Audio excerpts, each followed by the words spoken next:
Assalamualaikum warahmatullahi wabarakatuh. Kami dari kelompok 11 ingin mempresentasikan materi mengenai perkembangan kognitif dan perkembangan sosio-emosional. Yang ada perkembangan anak usia dini.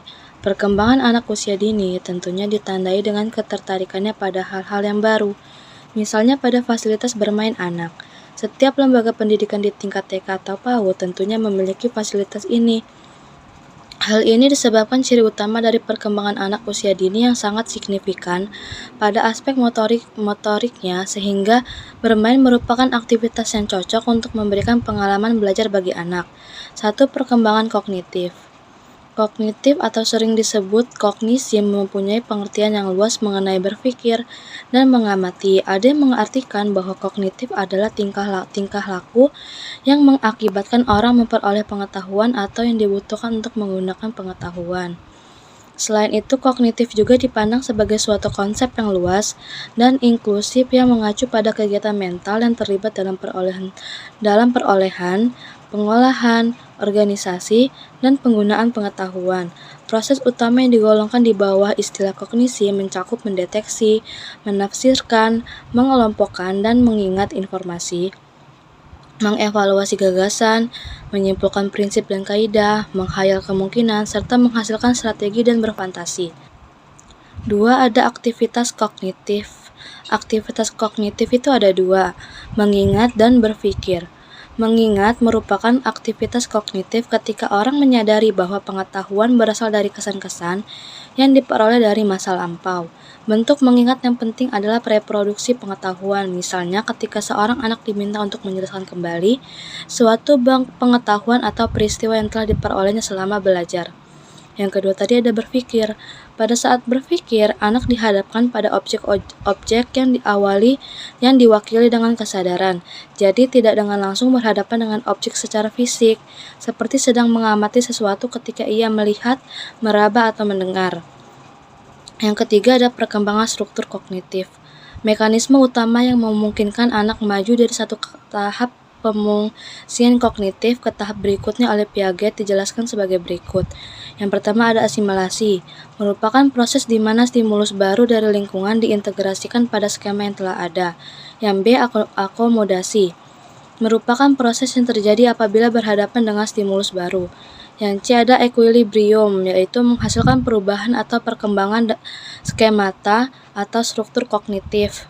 Yang keempat, tahap perkembangan kognitif. Piaget melukiskan urutan tersebut ke dalam 4 tahap perkembangan yang berbeda secara kualitatif, yaitu yang pertama ada tahap sensori motor, 0 sampai 2 tahun. Yang kedua ada tahap praoperasional, 2 sampai 7 tahun. Yang ketiga ada tahap operasional konkret 7 sampai 11 tahun. Dan yang keempat ada tahap operasional formal 11 sampai 16 tahun. Yang B ada perkembangan anak usia pertengahan dan akhir anak-anak. Masa ini terbagi menjadi 2 periode. Masa kanak-kanak awal early childhood 2 sampai 6 tahun dan masa kanak-kanak akhir late childhood 6 sampai 12 tahun. Para ahli psikologi menyebut masa ini, yang pertama itu ada usia kelompok, yaitu masa ketika anak-anak mempelajari dasar-dasar perilaku sosial sebagai persiapan bagi kehidupan sosial yang lebih tinggi yang diperlukan untuk penyesuaian diri saat mereka masuk kelas 1. Yang kedua ada usia menjelajah atau eksplorasi, menunjukkan bahwa anak-anak ingin mengetahui keadaan lingkungannya, mekanismenya, perasaannya, dan bagaimana ia dapat menjadi bagian dari lingkungannya. Yang C ada usia bertanya, yaitu anak banyak bertanya sebagai salah satu cara menjelajah lingkungan. Yang D ada usia meniru, merupakan ciri yang sangat menonjol pada masa ini, yaitu anak meniru pembicaraan dari tindakan orang lain. Yang E ada usia kreatif, yaitu pada masa ini anak lebih menunjukkan kreativitas dalam bermain dibandingkan masa-masa perkembangan lainnya. 1. Tugas perkembangan pada masa anak-anak menurut Havikhurst. A. Belajar mengetahui perilaku seks yang benar. B. Belajar membedakan benar dan salah dalam hubungannya dengan orang-orang di luar rumah, terutama di lingkungan tetangga, sekolah, dan teman bermain. Yang C. Belajar mengembangkan hati nurani. D. Belajar memberi dan menerima kasih sayang. 2. Tugas perkembangan masa kanak-kanak akhir menurut Hafigurs. Yang A. Mempelajari keterampilan fisik yang diperlukan untuk permainan-permainan yang umum. B. Membangun sikap yang sehat mengenai diri sendiri sebagai makhluk yang sedang tumbuh. C. Belajar menyesuaikan diri dengan teman-teman seusianya. D. Mulai mengembangkan peran sosial pria atau wanita yang tepat. E. Mengembangkan keterampilan-keterampilan dasar untuk membaca, menulis, dan berhitung. F. Mengembangkan pengertian-pengertian diperlukan untuk kehidupan sehari-hari. G. Mengembangkan hati nurani, pengertian moral, tata, dan tingkatan nilai. H. Mengembangkan sikap terhadap kelompok-kelompok sosial dan lembaga-lembaga. I. Mencapai kebebasan pribadi. 3. Perkembangan kognitif masa kanak-kanak awal dan akhir. Menurut Piaget, pada masa anak awal, tahap perkembangan kognitif berada pada taraf pemikiran praoperasional. Pemikiran praoperasional dapat dibagi ke dalam 2 subtahap berikut. Yang pertama, subtahap fungsi simbolis. Pada tahap ini, anak mengembangkan kemampuan untuk membayangkan secara mental suatu objek yang tidak ada. Yang kedua, subtahap pemikiran intuitif. Pada tahap ini, anak mulai menggunakan penalaran primitif dan ingin tahu jawaban atas semua bentuk pertanyaan. Sementara itu, pada tahap masa kanak-kanak akhir, menurut Piaget, perkembangan kognitif ditandai dengan hal berikut, yaitu sudah mulai bisa berpikir sistematis, melakukan analisis dan sintetis, tetapi terbatas pada benda-benda atau peristiwa-peristiwa konkret seperti mengembangkan strategi pemecahan masalah, mempertimbangkan hubungan antara satu kejadian dengan kejadian lainnya, mempertimbangkan bagaimana beberapa aspek yang berbeda dapat mempengaruhi orang lain. Selanjutnya, perkembangan emosi. Secara ringkas, Zeman 2001 merangkum perkembangan emosi pada anak-anak sebagaimana dapat dilihat pada penjelasan berikut ini. Yang pertama, dalam usia 2 tahun, anak itu mulai mengembangkan kemampuan berempati. Lalu di usia ketiga tahun, anak belajar bahwa ekspresi kemarahan dan agresi dikendalikan dengan hadirnya orang dewasa. Dalam usia 4 tahun, anak mampu mengubah ekspresi emosi. Dalam usia 5 tahun, anak mengembangkan pemahaman yang sangat baik tentang keadaan emosional usia 4-5 tahun. Lalu dalam usia 6-11 tahun, anak menunjukkan bermacam-macam keterampilan pengaturan diri, yaitu seperti memiliki pemahaman yang sangat baik dan memerankan aturan budaya. Lalu, perkembangan sosial. Pada masa kanak-kanak awal, perkembangan sosial ditandai dengan hal sebagai berikut. Yang pertama, setelah pada masa bayi, cenderung melakukan permainan yang bersifat menyendiri. Atau pada awal masa kanak-kanak ini, seseorang anak mulai menunjukkan minat yang nyata untuk melihat teman-temannya. Lalu yang kedua, secara bertahap, anak mulai terlihat dalam kegiatan yang menyerupai kegiatan anak-anak lainnya. Lalu yang ketiga, pada sekitar usia 3 tahun, anak mulai bermain pura-pura. Atau kayak misalnya itu bersama temannya bermain pura-pura menjadi polisi, atau kayak polisi melawan perampok gitu kan. Lalu yang keempat, pada akhir tahun ketiga, tahun keempat ini sejalan dengan meningkatnya kontak sosial, anak menjadi anggota kelompok dan saling berinteraksi antara satu dengan yang lainnya. Yang selanjutnya ada karakteristik masa remaja. Menurut Hurlock, membagi masa remaja menjadi 2, yaitu masa remaja awal, yaitu pada usia 11-17 tahun, dan remaja akhir, yaitu pada usia 16-18 tahun. Pada masa remaja ini, atau pada masa remaja akhir itu, individu sudah mencapai transisi perkembangan yang lebih mendekati masa dewasa.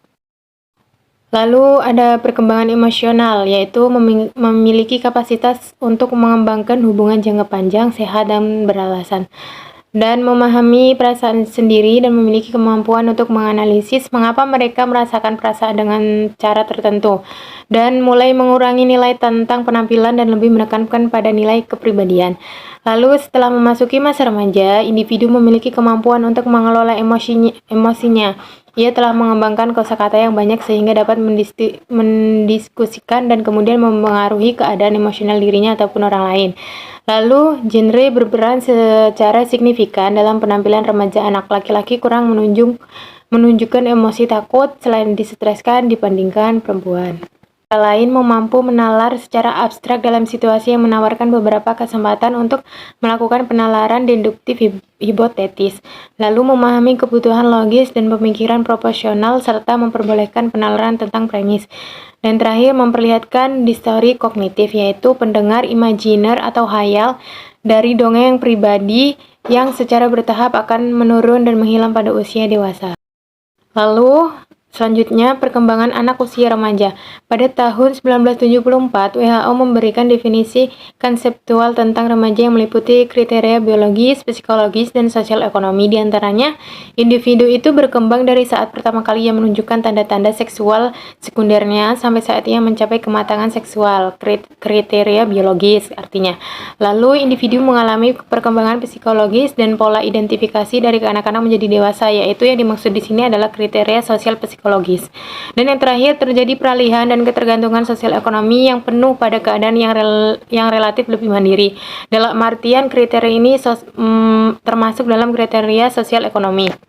Yaitu selanjutnya tugas perkembangan masa remaja dimulai dari umur 11 sampai 18 tahun, diantaranya mencapai pola hubungan baru yang lebih matang dengan teman sebayanya yang berbeda jenis kelamin. Yang kedua, mencapai peranan sosial sesuai dengan jenis kelamin. Yang ketiga, menerima kesatuan organ-organ tubuh atau keadaan fisiknya sebagai pria atau wanita dan menggunakannya secara efektif secara dengan kodratnya masing-masing. Lalu yang keempat, menerima dan mencapai tingkah laku sosial tertentu yang bertanggung jawab di tengah-tengah masyarakat. Lalu selanjutnya, perkembangan sosial. Pada masa ini remaja menunjukkan beberapa ciri sebagai berikut. Yang pertama, keterlibatan dalam hubungan sosial pada masa remaja lebih mendalam dan secara emosional lebih intim dibandingkan pada masa anak-anak. Yang kedua, jaringan sosial sangat luas yang meliputi jumlah orang yang semakin banyak dan jenis hubungan yang berbeda. Yang terakhir, menurut Erikson, dalam perkembangan psikososial, remaja harus menyelesaikan krisis yang terjadi pada masa remaja dia sendiri. Istilahnya itu krisis digunakan oleh Erikson untuk menggambarkan suatu rangkaian konflik internal yang berkaitan dengan tahap perkembangan. Secara sosial, mengatasi krisis akan menentukan identifikasi pribadinya ataupun perkembangan pada masa yang akan datang.